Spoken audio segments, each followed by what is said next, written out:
Good afternoon, dear colleagues and friends. We missed you a lot and we hope you did as well. We are happy to welcome you on our today's webinar. It's the first UTICamp webinar in 2019 and the first one in pre-conference webinar series. Today we are going to talk about happy clients, or let's say about how we make them happy with our services.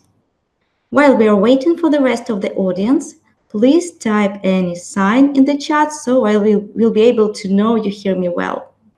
I can see you hear me.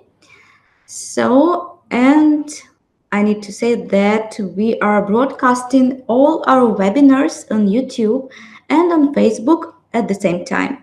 So join us there and follow our official Facebook page. You can see the link in the chat window.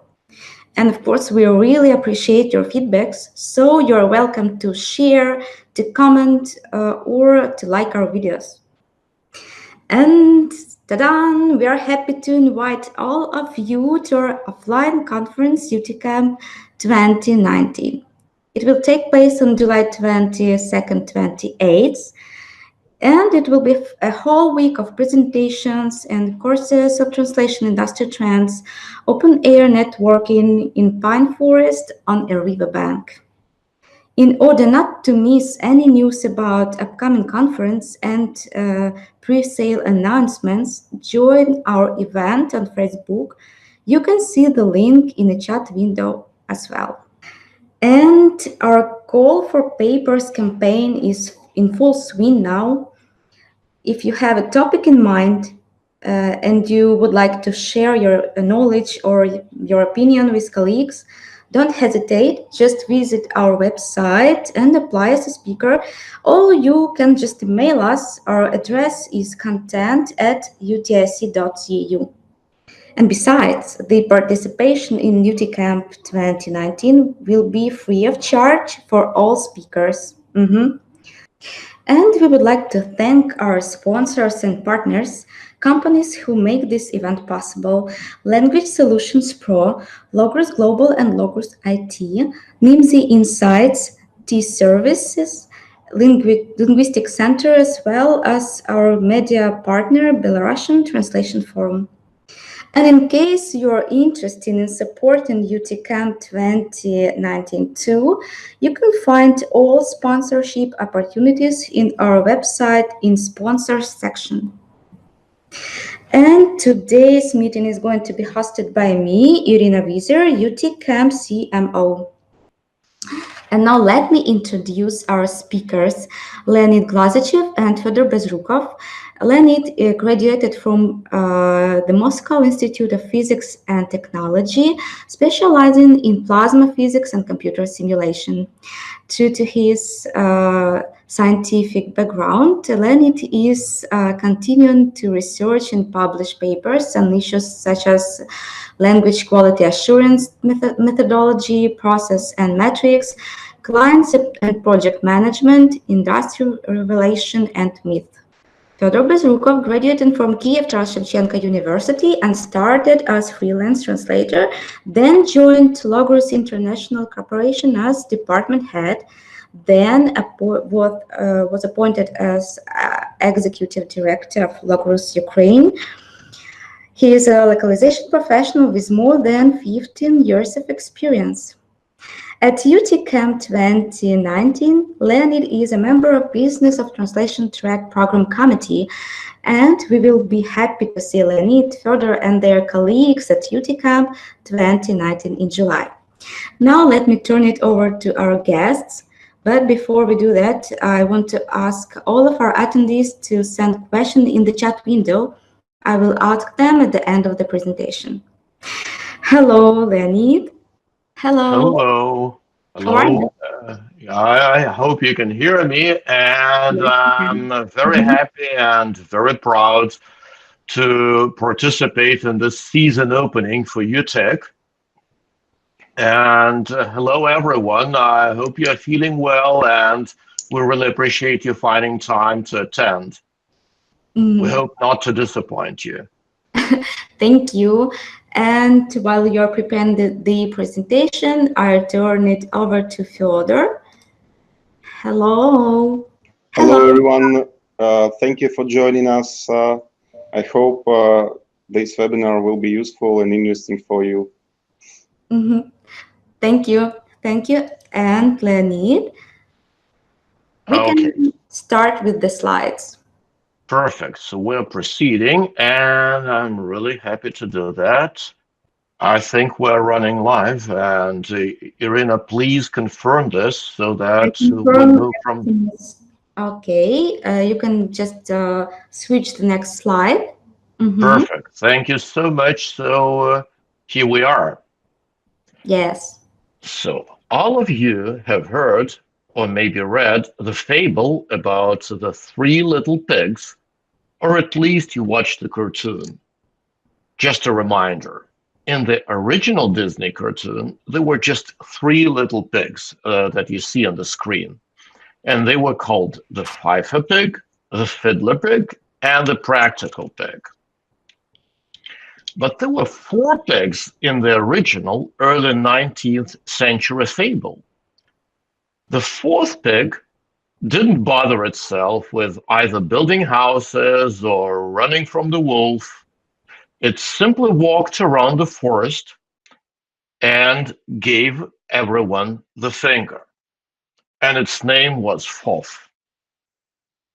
Why did I start with this story, and how is it relevant to the topic of project management? Good question. Well, there are two reasons for that, actually. It seems like four is a somewhat magical number. First of all, in client size, many project managers behave more or less like the fourth little pig. And I will talk about the second reason in a couple of minutes.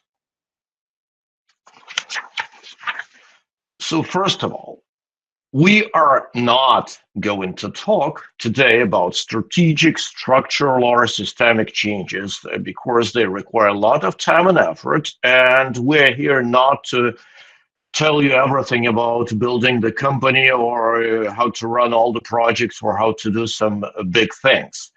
There are a lot of books about it, and this cannot be covered within a webinar, even if it's too long. What we're going to talk about are things that are mostly major that can be fixed quickly, things that many of us do imperfectly or where we're playing wrong, and still the ones that can be fixed very, very easily, very quickly, and will make our clients considerably happier. So we're going to cover the following topics. So first of all, the classical triangle of success, our primary goals, productivity and what it means, single point of contact, expectations, what to do when you do not know what to do, and communications. Finally, if you already know everything that you're going to hear, do not get disappointed. It means that you're a perfect, accomplished PM, and be proud of it. Okay, so the classical version of the triangle success, it's well known, it's in all books, and there are three apexes there: time, quality, and budget. That is, the work was done with good, not great, quality, it was completed on time, and it did not go over the budget. So this is the classical version. But unlike machines, people tend to feel emotions.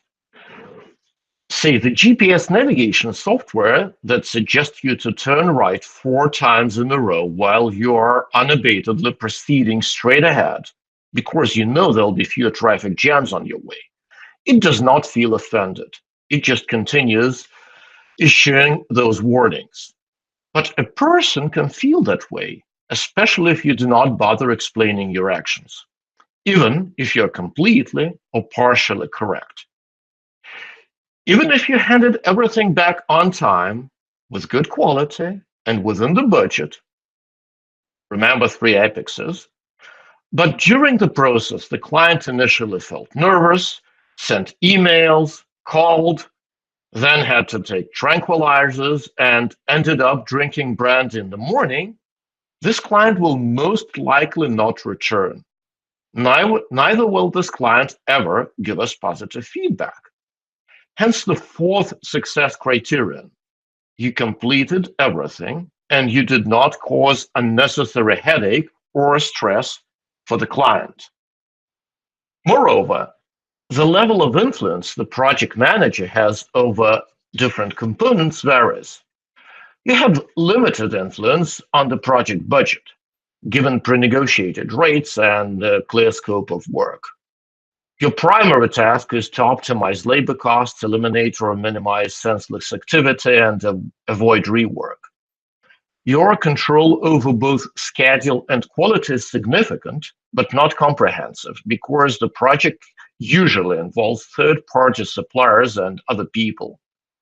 At the same time, client satisfaction, beyond timing and quality issues, is almost completely in your hands.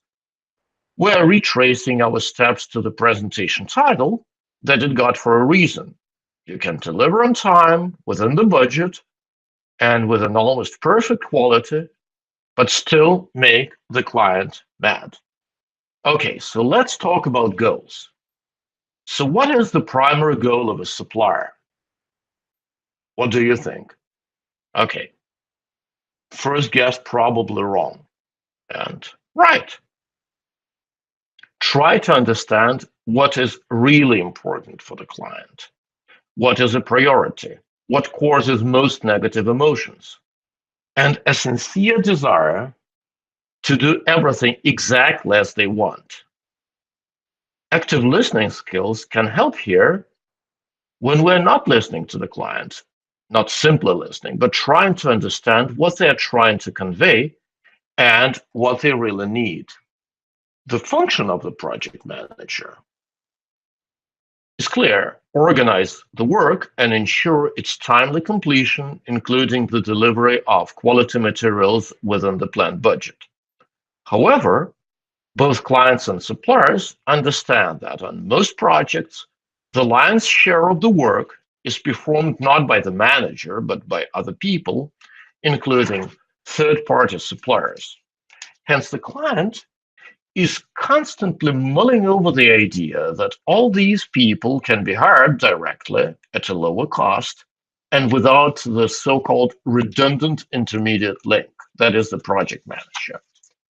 Most customers, but not all, also understand that in this scenario, they will bear the full burden of internal work organization management, recruitment, and paying the external or third-party staff. So, here, the primary task that the project manager faces is producing tangible added value. And remember, it's not only the client who should see that, but also the company management, because nobody needs a PM that acts as a mailbox, that is simply conveying or transmitting emails from the clients to the suppliers and the other way around. Okay, proactivity means an active, interested, thoughtful, change-oriented, anticipatory, and creative work on the project. I've taken this from Wikipedia.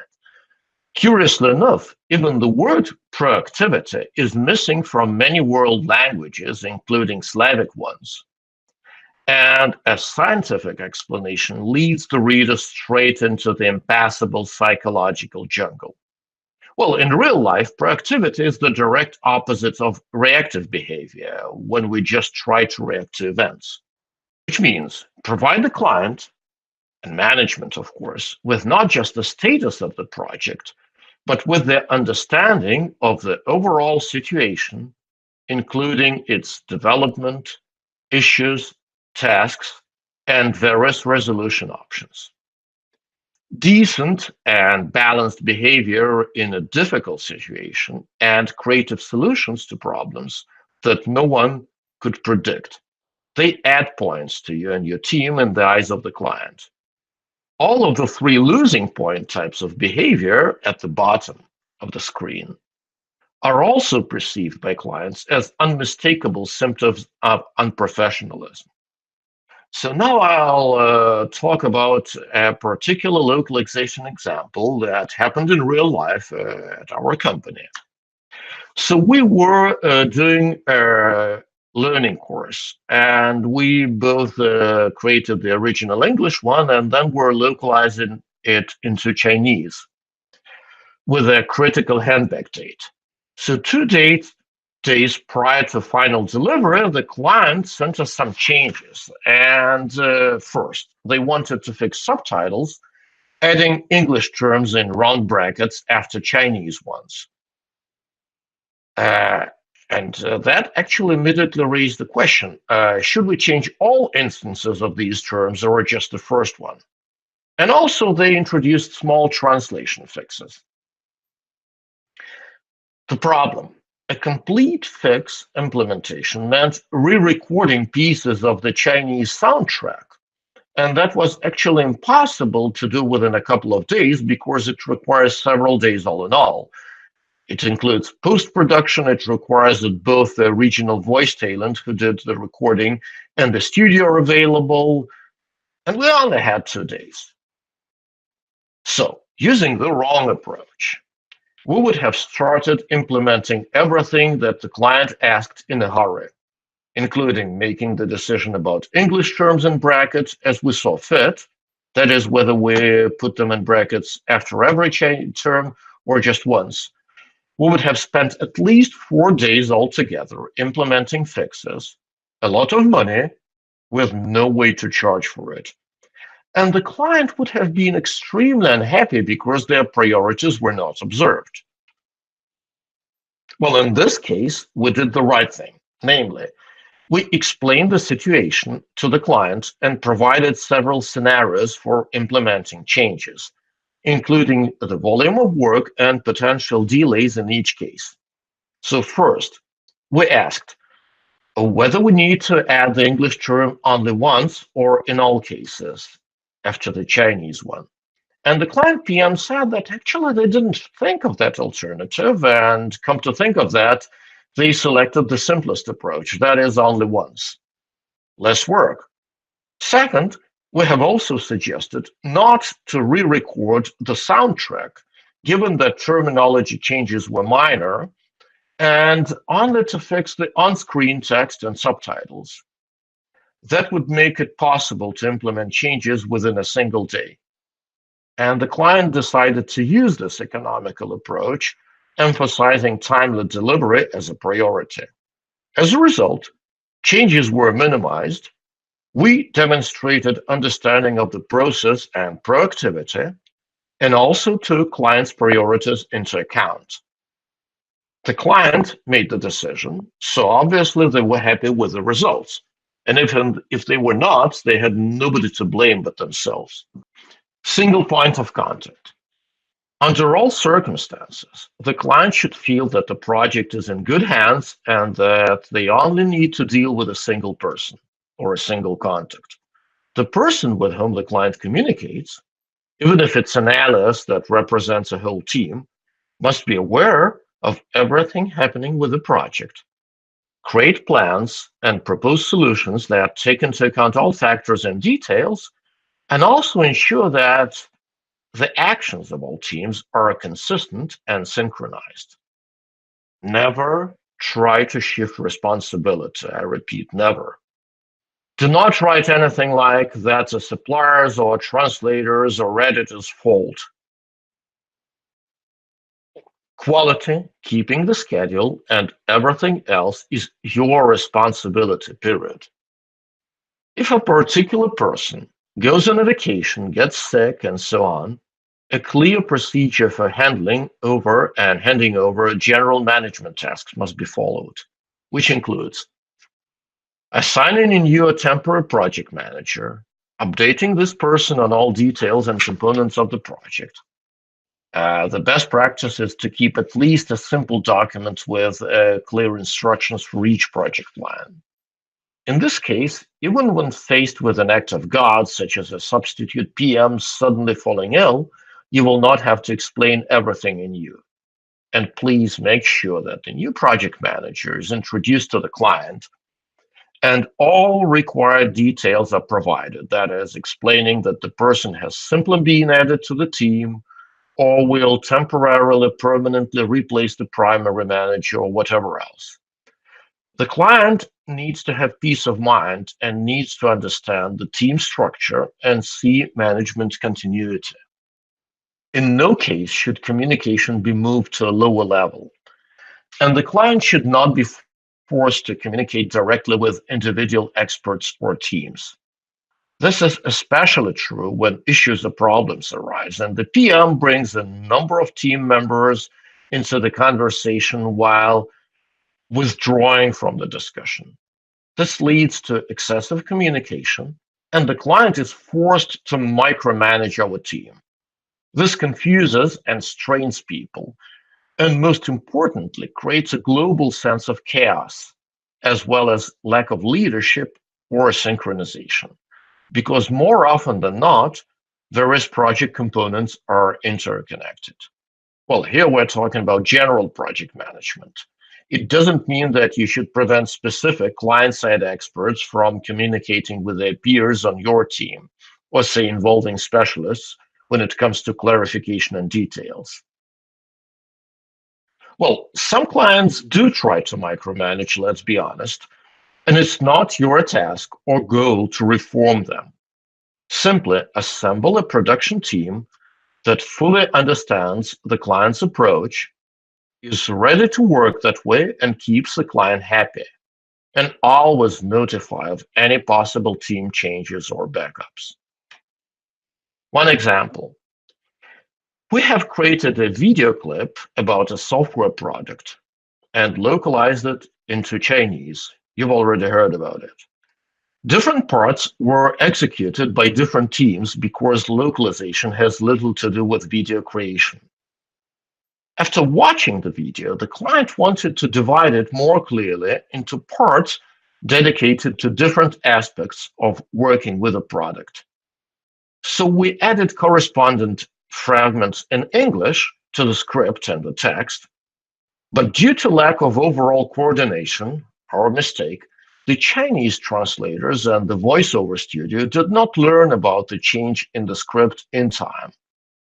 As a result, the finished Chinese audio track and subtitles did not fully correspond to the video sequence, which resulted in an urgent rework of a much larger volume at a high cost that would have been necessary if the work was coordinated by the project manager at the top level. Expectations. The expectations which the parties bring to a project are knowingly asymmetrical, and this is normal. The client expects that there will be professionals working on our side who are able to carry out their projects with high quality and on time, and are able to solve all the emerging issues, even the more than trivial ones. It is important to understand that the client's representative does not necessarily have to be an expert in a particular field related to the project. As an analogy, all of us would like the person who sells us a washing machine or a car to be more expert in it than ourselves, and to help us choose the best model and or options depending on our circumstances, the requests, budget, and so on. However, the client may be an ordinary layman who needs a result. Of course, there are exceptions. Sometimes clients know more about projects and technologies than we do, but this is relatively rare. It is not at all necessary to expect the client to know the minuties of the project details, technologies, tools, and so on, or to be able to avoid most of the errors themselves, or to have in-depth knowledge of the technical details and so on. It's we who must know more and help the client assess the situation and make the right decisions, and give advice and explanation of subtleties, complexities, and consequences in cases when needed. Moreover, we should always avoid discussing subtle technical aspects. Instead, we should explain all situations, alternatives, questions, and problems briefly in concise, human language that the customer can understand. Even if the client turns out to be an expert, we're lucky, they will be really grateful to us for our concise style and clear wording. After all, they can always ask technical questions themselves at any time. Okay, perfect. So now Fedor, it's your turn. Okay, thank you, Leonid. Sometimes you may have questions that you do not know the answer to. For example, regarding file formats, CAD tools, segments that are not blocked, that are blocked for translation, or other technical details. And this is absolutely normal. No one can know everything. But immediately bothering the client with this is actually not worth it, especially if your alias colleagues are going to grab their heads when they see your email, unable to understand why you didn't know the information, and the client starts to doubt the technical competence of not only you, but the company as a whole. First, you should ask people who have worked on this account, project line, or similar projects, at least those who are part of the client's alias, your colleagues and the head of your department, engineers for the technical questions. For some technical issues, when you are clearly not the first one to encounter a problem, do not hesitate to check Google or specialized forums like ProZ and reference materials. If the answer cannot be found, you can ask questions to the client after consulting with your department head. It is desirable that questions that do not directly concern the client be asked within the company first. Final note, you better ask a seemingly stupid question than do something truly stupid or undesired. But of course, it's better not to ask a stupid question. Next slide, please. A prerequisite for communication with customers and within the company is not to lie. Apart from the purely moral aspect, the main purpose of this is to maintain a reputation. Most distortions in communications are revealed sooner or later and cause irreparable damage to a person's or company's reputation. Making excuses is completely useless, though you can explain something. The clients also do not need us repainting. This only leaves a bitter aftertaste, but they really need us to fix whatever is broken and fix it quickly. Example. Recently, we translated a document from Russian into English using machine translation, followed by manual editing. Additionally, a separate stage of proofreading by a native speaker was performed. Despite the fact that the text was edited by two people, there was a gross mistake in it. In one place, the word card, undoubtedly referring to bank credit card, was translated as a map.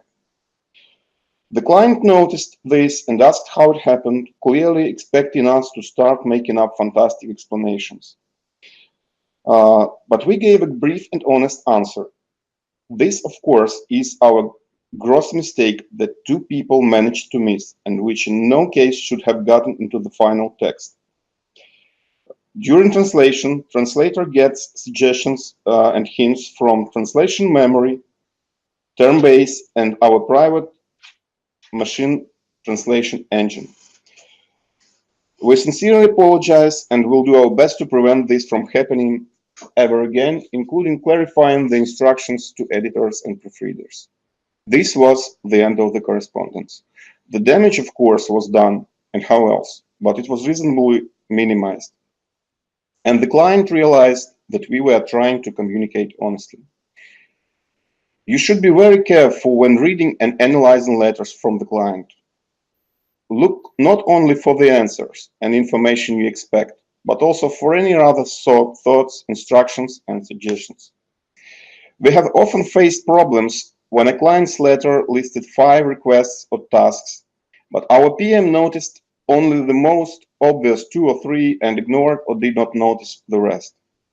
This led to writer's anger and the perception of incompetence, because at the last moment it turned out that some tasks had not been completed. The most important thing is that adequate, timely information sharing allows the client to make the most correct decision for them, even in a difficult situation. Restructure the schedule on their side, sacrifice something, etc. If we do not inform the client about delays and problems in time, their solution will be forced. There will be no options or no time to discuss them, and the overall impression of the company and the project will be significantly worse. In no case should you make a decision for the client on your own, unless they have green-lighted it themselves. Next slide, please.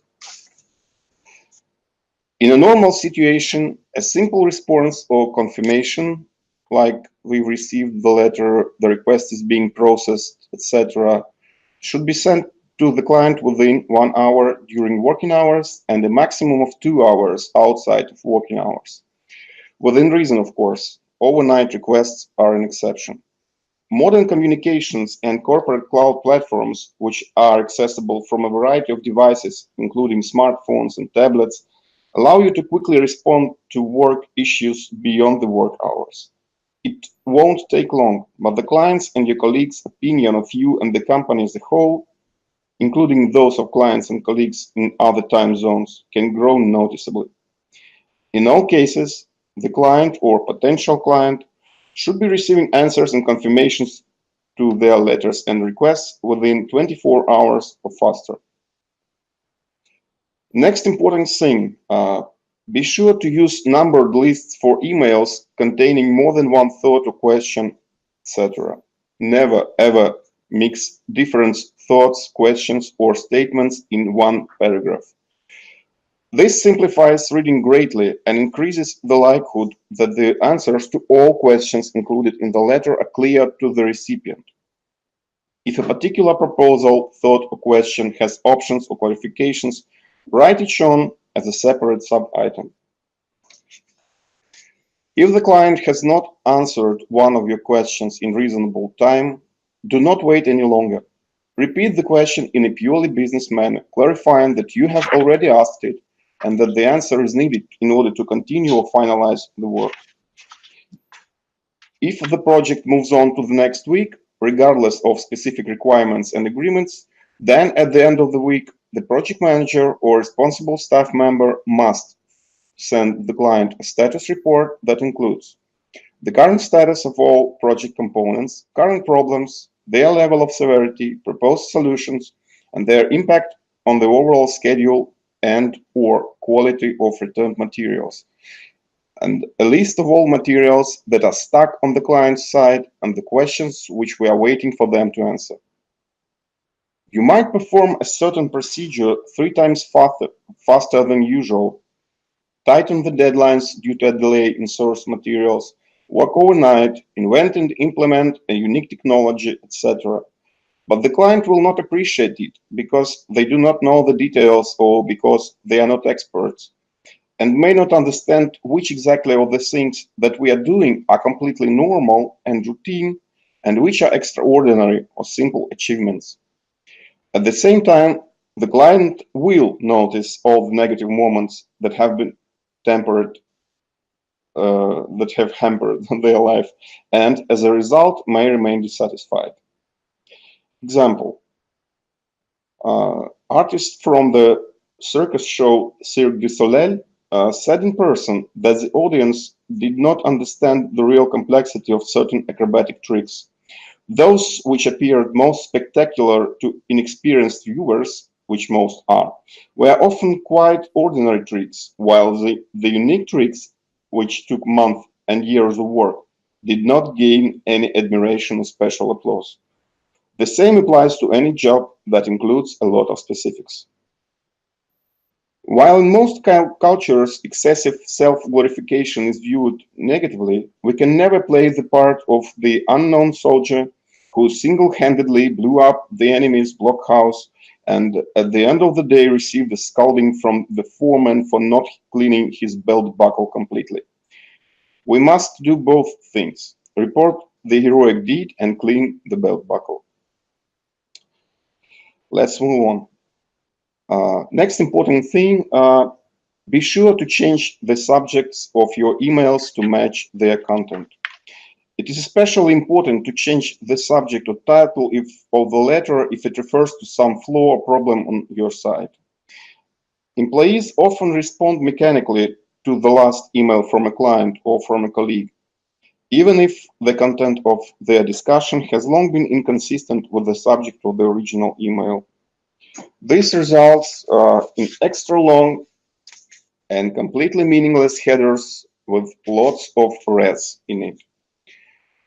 Replying to emails is appropriate and expected only if you are responding to an already started question or discussion thread.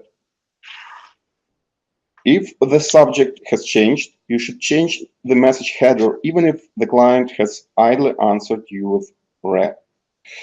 It is especially important to change the subject or title of the letter if it refers to some flaw or problem on our side.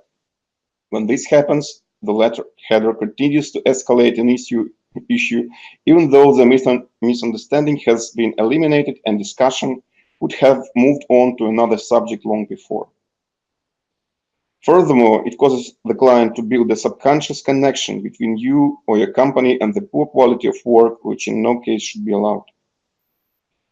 When answering, do not forget to check the list of recipients and to remove extras. Quite often, employee response to a letter includes internal comments in another language, often not entirely appropriate or even rude for external communication or incomprehensible to the client.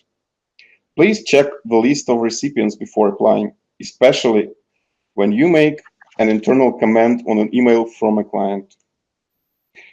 Thank you very much for your time.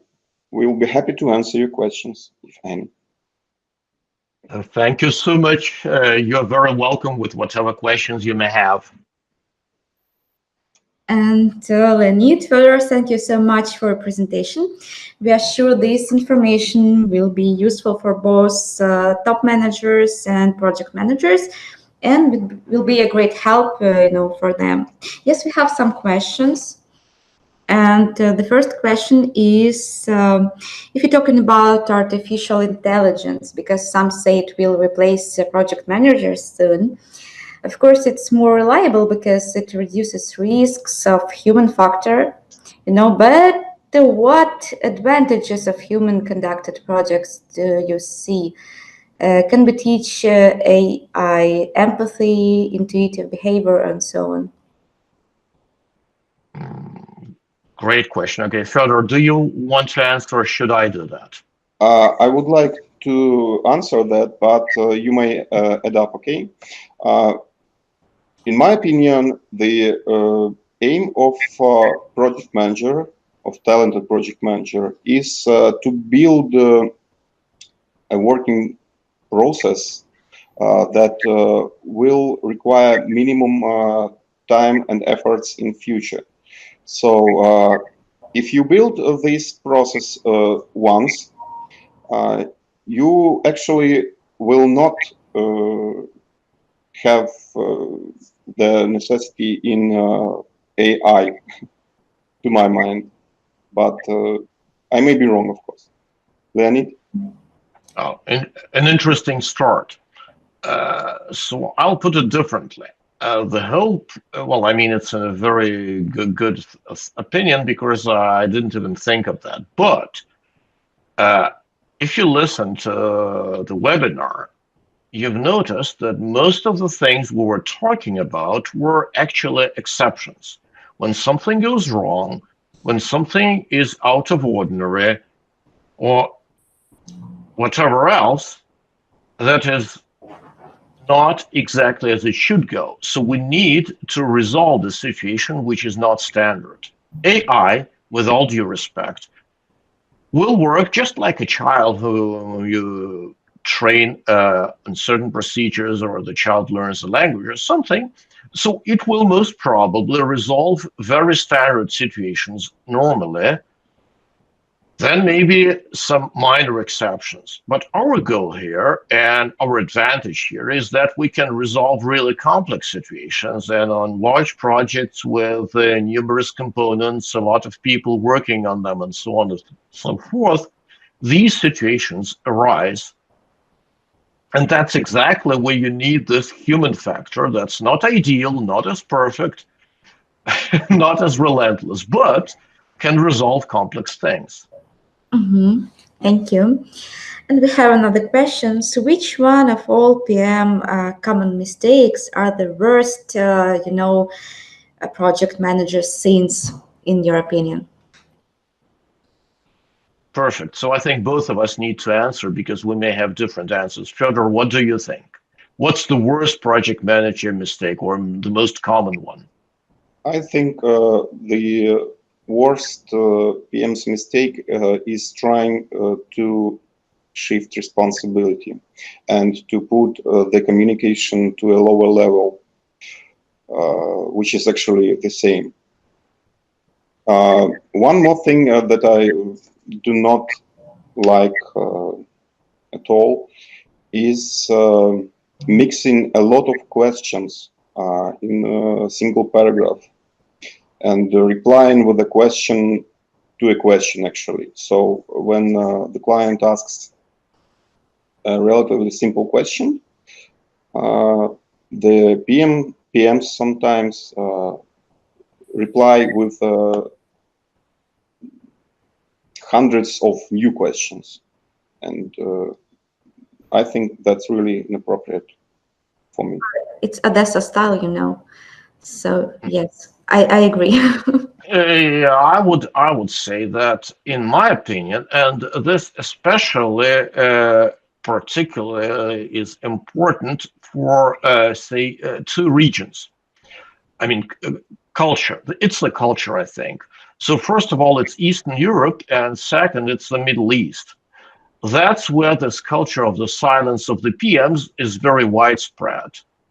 It's just not typical for the people to inform the client about things happening on the project, about the status and whatever. So they're heroically doing their job behind the curtains. Nobody knows about it, and the client is left in the dark.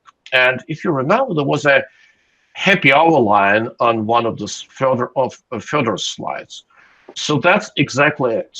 When you're going home to drink beer on a Friday evening, please, whether the client has requested it or they haven't requested anything, just send them a brief status report on all the projects that continue into the next week. And I find this to be the most irritating for clients all around the world who are not part of the Eastern European or Middle Eastern culture. Thank you. And another question is, as for finding PMs, it sounds they are expected to be superheroes. And do you experience lack of resources in finding PMs, and how many candidates you need to reject before finding the perfect match? Fedor? Okay, let me answer that. It's relatively easier to find an experienced PM or to create an experienced PM in comparing to the editors, for example, or terminologists. But I think maybe one CV of about 20 is really interesting for us. And sometimes these people, even one of 20, do not pass the trial. Let me say so. Okay, so I'll say something different because we want to complement each other so that it may create more fun for you.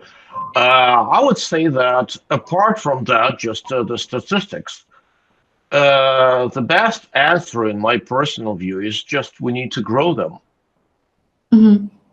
It's very rare that you get a fully accomplished person who knows everything, who's ready for heroic deeds, is absolutely competent in all areas, including CAT tools, quality requirements, written and oral English, or some other foreign language in which the clients speak, and so on and so forth. It's rare.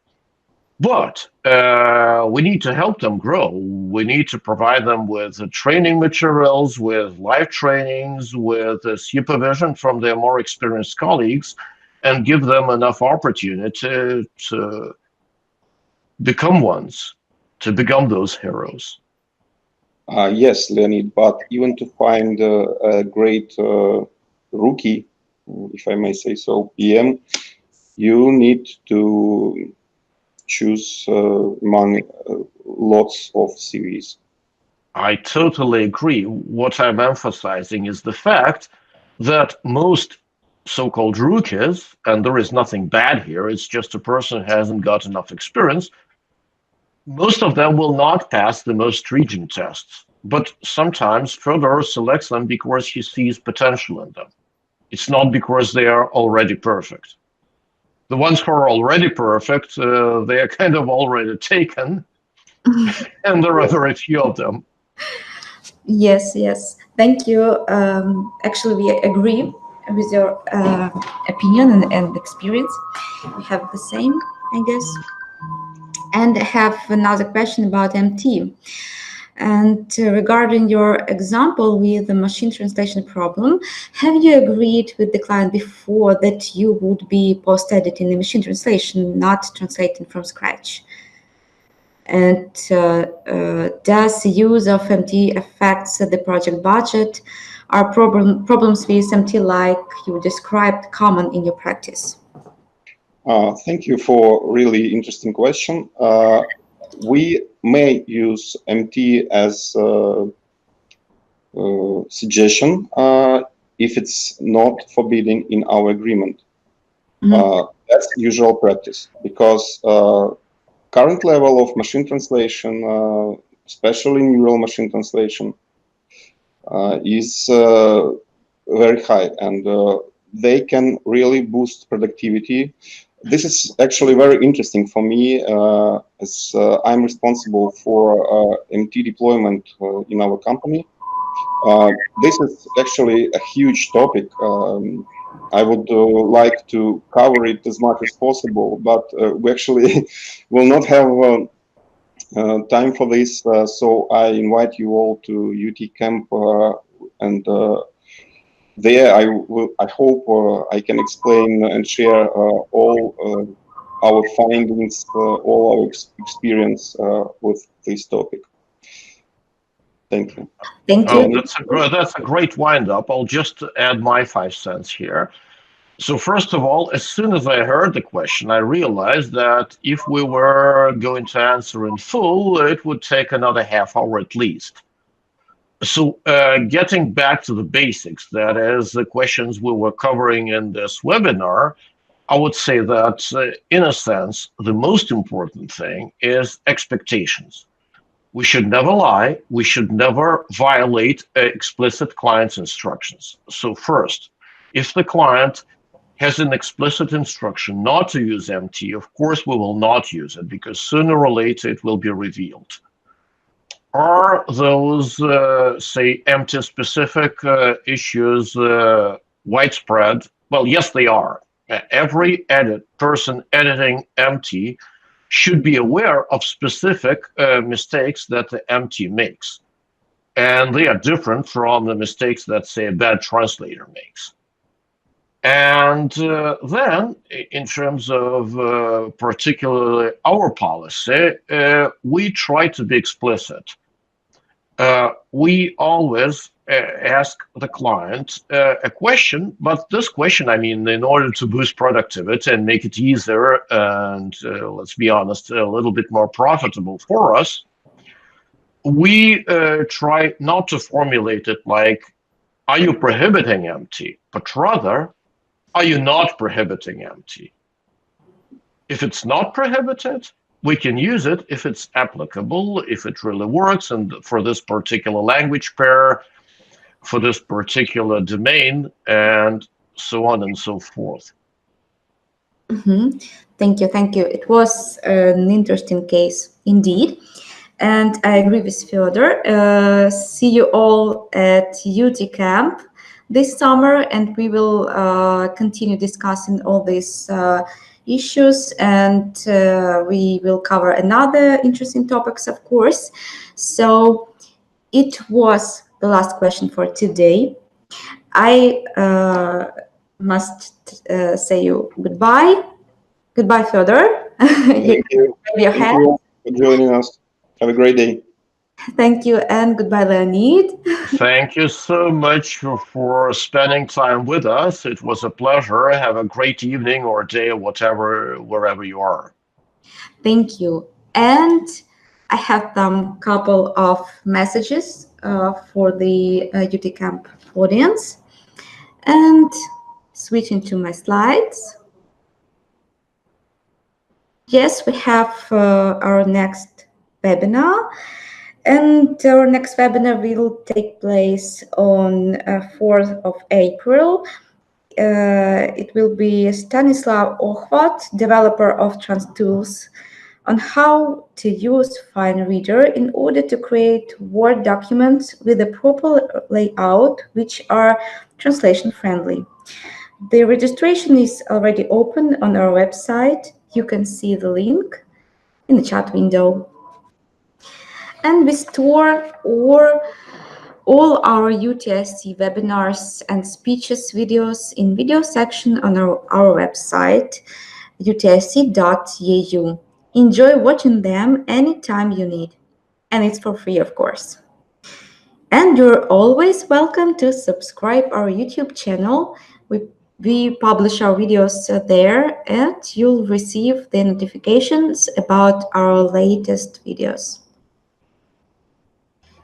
To know how to stay in touch with us, just find us on social media. We always list them on our video descriptions. And now we kindly ask all of you to give us some feedback. Here is a form in the chat window to let us know your opinion about this webinar. We don't say goodbye as we meet you soon. See ya.